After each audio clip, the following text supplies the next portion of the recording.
Assalamu alaikum. The world has become a global village. We know that. The norms are becoming similar from country to country. The cultures are dissolving to a great degree, with some still taking a bit of a while. But remember one thing, when you're getting married, the Prophet ﷺ always teaches us, look for someone who is similar to you, similar in certain ways, their habits perhaps, similar in their financial standing, similar in their religious dedication, similar in their lineage to a great degree, and so on. But my brothers and sisters, that is called kufu or kafa'a. A person would be kufu or the verb would be kafa'a.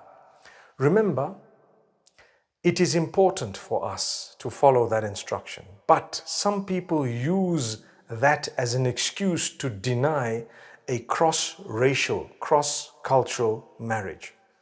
Now that's not Islamic, because for as long as these people who belong to a different race, so it's cross-race, interracial marriage, for as long as they've been brought up in a similar way. Say you were both brought up in London, you were both born and raised in New York, for example. Both of you were born and raised in Australia. And you went to the same schools, you went through the same system, you had the same norms. Your parents might not have had those norms, but you've had them and you've brought up together. My beloved parents, when someone proposes for your child, or your child wants to marry a person of a different race who's been brought up within your system, don't use kafa'a and kufu and the lack of similarity to deny them that right that Islam has given them. That is actually racist. That's what it is. So if it does happen that they want to get married and they happen to have a similar sort of an upbringing, education, etc., they went to the same schools, they grew up in a similar fashion, they come from the same community, they had the same community center, they went to the same masjid, madrasa, university, whatever else it may be. The norms are quite similar these days. So the disparity is not that huge.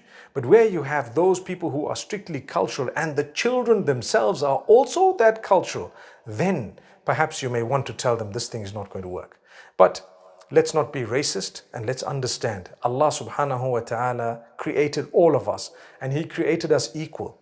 Yes, we are encouraged to look, like the Prophet ﷺ says, at some form of similarity, but don't use that as an excuse to deny someone their right. Similarly, we're never allowed to impose on a person, never allowed to impose on a person marriage. So a groom cannot be forced, the bride cannot be forced. Don't ever force them, no matter what. My brothers and sisters, people are struggling across the globe. We're in the 21st century, and look at how people are coming to us and telling us, I've been denied this and this is wrong and that's happening, and now I'm being forced to marry and I didn't want to marry and I was compelled and I don't love the man and now I'm so-and-so, my heart is elsewhere. These type of things are not supposed to be. Listen to your children, talk to them, communicate with them correctly. And at the end of the day, I'm a person who believes I'd rather let them make a mistake and come back in one piece, mashallah, to me and say, I made a mistake, you were right.